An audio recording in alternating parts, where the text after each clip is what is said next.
वासु जानता था उसका भाई कैसा था, लेकिन उसे इस बात की उम्मीद नहीं थी। भैया, मैं आपका भाई हूं, क्यों मारना चाहते हो मुझे? मैंने ऐसा क्या किया है? वासु ने टूटे शब्दों में चंद्रा से दुख के साथ कहा। क्या करे वासु, ये राजपाट का खेल बड़ा पेचीदा है। देखो, तुमने ये गुप्त द्वार खोज लिया है। अब अगर अपनी शक्तियां लेकर लौट आए तो पिताजी तुम्हें ही राजा बनाना चाहेंगे। तो ऐसा न हो, इसलिए मैं यहां आया हूं, ताकि अपने पैर में फंसा तुम्हारे जैसा कांटा निकाल सके। ये बोलकर चंद्रा वासु की ओर हमला करने के लिए आगे बढ़ता है। वासु जानता था कि वो चंद्रा से जीत नहीं सकता, लेकिन वो बिना लड़े मृत्यु प्राप्त नहीं करना चाहता था। वो भी चंद्रा की ओर बढ़ा और चलते चलते कहा, भैया, पिताजी को कह देना कि वासु एक योद्धा की तरह वीर गति को प्राप्त हुआ, एक कायर की तरह नहीं मरा। तभी चंद्रा ने जोर से हवाई छलांग लगाकर वासु पर जोरदार वार किया। वासु ने अपने बचाव में अपने हथेली से वो मुक्का रोकने की कोशिश की। एक बहुत जोर की आवाज से पूरे नील हिम पहाड़ में दरार पड़ गई। चंद्रा का वार वासु ने एक हाथ से रोक लिया था। इस पर दोनों को ही विश्वास नहीं हो रहा था। चंद्रा के चेहरे का रंग उतर गया था। ऐसा लग रहा था वासु की कुछ शक्तियां वापस आ गई थी। उसे भी इस बात का एहसास अभी हुआ था। अब चंद्रा का हाथ पकड़ वासु ने चंद्रा को कई मील दूर फेंक दिया था। चंद्रा तुरंत ही उड़ता हुआ आया और एक जोर का वार वासु की छाती पर करते हुए बोला, हाँ? तुमने मुझे कैसे फेंक दिया? तुम तो एक साधारण इंसान हो। वासु ने एक झटके में कमर पर बंधा लाल खंजर निकाला और चंद्रा के दाहिने कंधे पर जोर की चोट मारते हुए कहा, अपने विरोधी को कमजोर समझना आपकी सबसे बड़ी गलती है भैया। और पलटकर वासु ने दूसरे हाथ से अपनी तलवार निकालकर बड़े भाई की गर्दन पर रख दी। चंद्रा कांपने लगा और वासु ने उसकी हालत देखकर कहा, मैं आपके जैसा नहीं हूं भैया, आपको जीवित छोड़ रहा हूं। तुरंत वापस लौट जाइए और हाँ, मेरे आने तक राज्य और पिताजी का ख्याल रखिएगा। जाइए। अहंकार के अंधे चंद्रा ने कहा, आज मैं इसके लिए तैयार नहीं था। वापस मत लौटना वासु, नहीं तो पिताजी के सामने तुम्हारा सिर धड़ से अलग कर दूंगा। इतना कहकर चंद्रा वहां से तुरंत उड़ गया। धन्यवाद मां, आप यहां न होकर भी हमारी रक्षा कर रही हैं। आपका आशीर्वाद बनाए रखें। वासु ने अपनी मां के लाल खंजर को देखते हुए कहा। आज नीलहिम पहाड़ की दरार दो भाइयों की असीम शक्तियां टकराने का प्रतीक बन गई थी। अभी वासु की सारी शक्तियां लौटकर नहीं आई थी, इसलिए मणि की खोज जरूरी थी। बिना वक्त गवाए वासु उस द्वार के अंदर चला गया था। वासु के अंदर जाते ही नीलहिम पहाड़ से वो द्वार गायब हो गया था।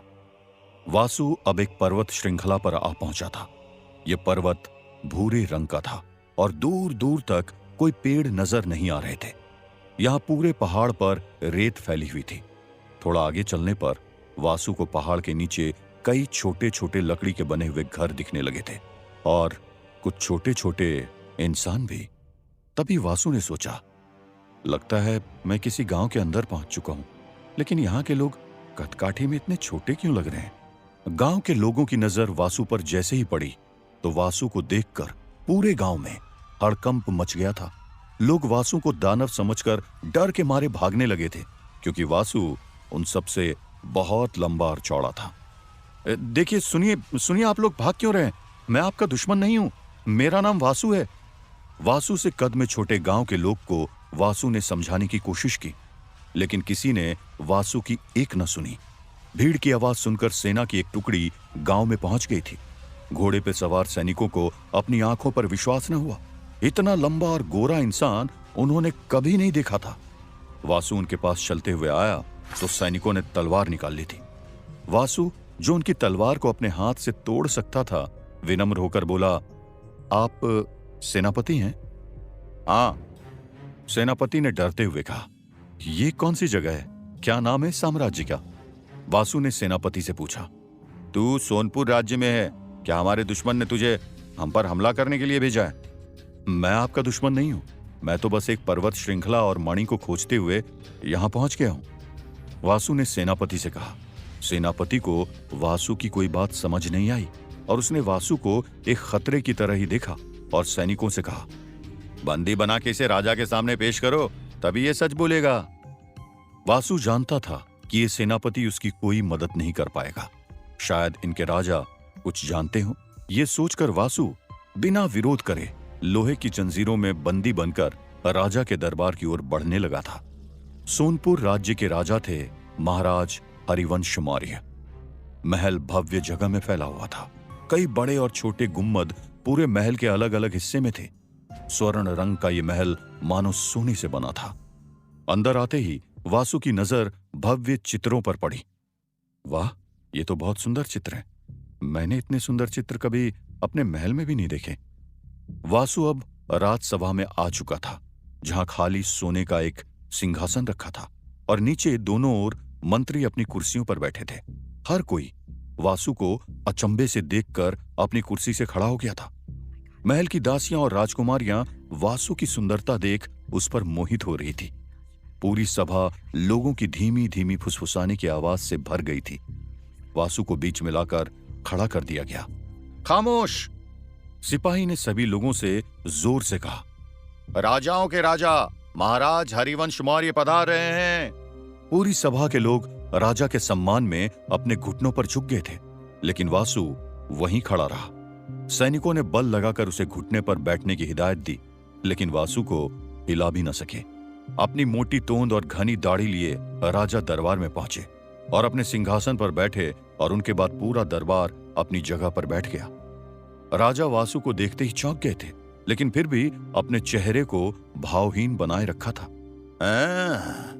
तुम हमारे सम्मान में झुके नहीं, इसकी सजा मौत है, जानते हो? राजा ने क्रोधित होकर वासु से कहा।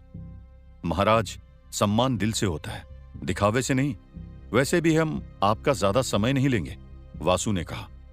तुम हो क्या? इतना लंबा चौड़ा इंसान हमने पहली बार देखा है। कौन से प्रांत से हो? क्या हमारे दुश्मन ने तुम्हें जासूसी करने भेजा है? राजा ने एक साथ सारे सवाल वासु की ओर तीर की तरह चलाए।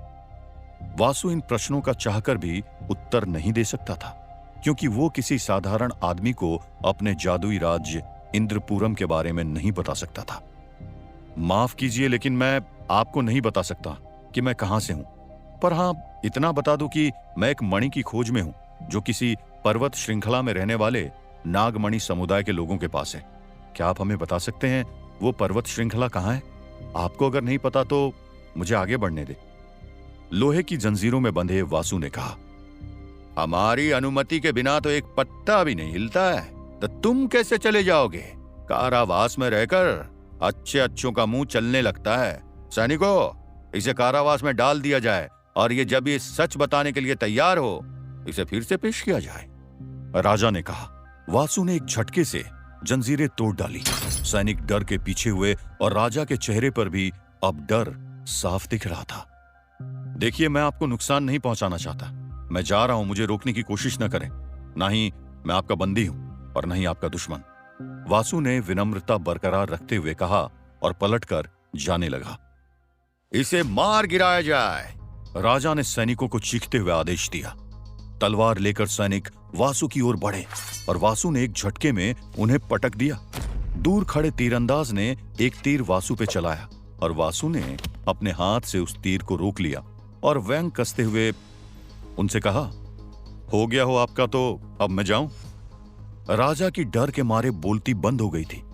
वासु फिर एक बार पलटकर जाने लगा था। तभी एक तीर किसी कायर ने उसकी पीठ पर चला दिया था। अब वासु को गुस्सा आ गया था। वासु जैसे ही हमला करने पलटा, वो बेहोश होकर जमीन पर गिर गया था, क्योंकि जो तीर उसकी पीठ पर लगा था वो एक बेहोश कर देने वाले रसायन में डूबा हुआ था। इस बड़े आकार के इंसान को तुरंत बंदी बनाया जाए, राजा ने आदेश दिया। गुरुवर, मैंने पहली बार इतना बड़ा इंसान देखा है। पूरी दुनिया में ऐसा कोई दूसरा इंसान कभी नहीं देखा है गुरुवर। ये कहां से आ गया होगा? क्या ऐसे भी प्रांत हैं जहां इसके जैसे विशाल लोग रहते हैं? राजा हरिवंश मौर्य ने अपने राजगुरु से पूछा। महाराज, हमने पूरी दुनिया का एक एक राज्य घूमा है। ये विशाल प्राणी इस दुनिया का नहीं है। इसने कहा था कि ये किसी पर्वत श्रृंखला पर एक मणि और कुछ लोगों को ढूंढ रहा है। करीब 3 साल पहले जब हम कैलाश पर्वत पर ध्यान लगाने जा रहे थे, तो गांव वालों ने हमें ऊपर न जाने की चेतावनी देकर कहा था कि कुछ नए प्राणी ऊपर रहते हैं, लंबे चौड़े और विशाल प्राणी। कैलाश पर्वत की चोटी पर कोई भी इंसान नहीं जा सकता, इसलिए हमने इसे उनका वहम मानकर ध्यान नहीं दिया था। लेकिन आज लग रहा है यही सत्य हो तो। गुरु ने राजा को पूरा किस्सा सुनाया। इसके होश में आते ही मैं इससे बात करूंगा। मैं भी जानना चाहता हूं कि ऐसा कौन सा प्रांत है जिसे मैं नहीं जानता। राजा ने गुरुवर से कहा। राजा हरिवंश मौर्य कई सालों से अपने पास ही के राज्य से पराजित होते आ रहे थे। अब उनका दिमाग वासु को एक साधन की तरह देखने लगा था। वासु अगर उनका युद्ध में साथ देता है तो उनका जीतना तय था। वो गुरुवर की उस कहानी को सच बनाकर वासु की मदद लेने का सोचने लगे थे।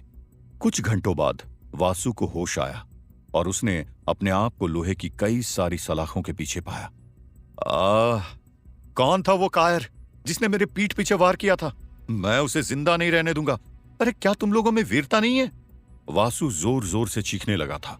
उसकी आवाज सुनते ही सैनिकों ने महाराज को उसके होश में आ जाने की खबर दी। महाराज वासु से बात करने तुरंत वहां पहुंचे।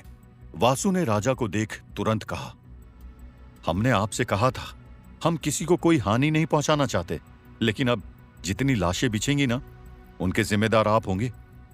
राजा ने वासु से कहा, हम जानते हैं कि आप जिसे खोज रहे हैं वो कहां है। गुरु की सुनाई कहानी के सहारे वासु के साथ राजा ने छल करने का सोच लिया था। बताइए कहां है? मैं वादा करता हूं कि आपको मेरे प्रकोप का नमूना नहीं देखना पड़ेगा। आपको जो चाहिए वो हमारे पास है, लेकिन मुझे जो चाहिए वो मुझे दिलाने में मदद करनी होगी। अगर आप हां कहते हैं तो मैं आपको सच बता दूंगा। तो बताइए, करेंगे मेरी सहायता? राजा ने भोले वासु से पूछा। सहायता? कैसी सहायता? वासु ने तुरंत कहा, मेरा पड़ोसी राज्य सालार कई वर्षों से हमसे धोखा करके जीतता आ रहा है। मैं चाहता हूं आप उस युद्ध में मेरा साथ दें और मुझे विजयी बनाएं। मैं वादा करता हूं कि जो आप ढूंढ रहे हैं उसका पता मैं आपको बता दूंगा। कुछ क्षण सोचने के बाद वासु ने राजा के दिए इस प्रस्ताव को हां कर दिया। ठीक है, मैं आपकी मदद करने के लिए तैयार हूं, लेकिन युद्ध जीतते ही आप मुझे मणि की ओर जाने का मार्ग दिखाएंगे। जरूर, वचन देते हैं। माफी चाहते हैं कि आपको इन सलाखों के पीछे रखा। देखकर लगता है कि आपने भोजन नहीं किया है कई दिनों से। आज आप मेरे साथ खाना खाइए और कल सुबह युद्ध का डंका बज उठेगा। सैनिक इन्हें बाहर निकालकर आराम कक्ष में ले जाएं और इनके और मेरे भोजन की व्यवस्था की जाए। राजा ने जब अपनी युद्ध नीति वासु को सुनाई तो उसकी निंदा करते हुए वासु ने कहा, आप युद्ध सैनिक कम होने की वजह से नहीं आ रहे, आप ये युद्ध अपनी रणनीति की वजह से हारते आ रहे हैं। अच्छा, तो अगर ऐसी बात है तो आप युद्ध जीतने के लिए क्या रणनीति बनाते हैं? राजा हरिवंश मौर्य ने वासु से पूछा। वासु ने जो इंद्रपुरम में रणनीति अपने पिताजी से सीखी थी वो उसने राजा हरिवंश मौर्य को बताई। राजा को अपने कानों पर विश्वास न हुआ और उनके चेहरे पर एक मुस्कान खिल गई। ये क्या रणनीति है? मैंने पहली बार ऐसा युद्ध का तरीका देखा है। मुझे विश्वास है कि कल के युद्ध में हम ही विजयी होंगे। आपका धन्यवाद। ये हमारे पिताजी की रणनीति है, इसका इस्तेमाल सही इरादे से कीजिएगा। शुभ रात्रि। इतना कहकर वासु वहां से निकल गया था। सुबह युद्ध का डंका बजा। राज्य सालार का हर एक सैनिक रणभूमि में उतर गया था, किंतु राजा हरिवंश मौर्य के कुछ ही सैनिक वहां थे। इस बात से सालार के राजा को घमंड आ गया कि ये युद्ध फिर से वही जीतेंगे। किंतु जब वासु एक हाथ में तलवार और एक हाथ में भाला लेकर आया तो पूरी सेना और सालार के राजा के चेहरे का रंग उड़ गए थे। क्या युद्ध में विजय होने के बाद राजा हरिवंश मौर्य वासु को सच बताएंगे? युद्ध में कौन विजयी होगा? क्या वासु की रणनीति काम आएगी? क्या अकेला वासु एक पूरी सेना पर हावी हो पाएगा? गुरुवर का सुनाया हुआ किस्सा क्या सच था? यदि हां, तो वासु कैलाश पर्वत पर पहुंचकर मणि कैसे ढूंढ पाएगा?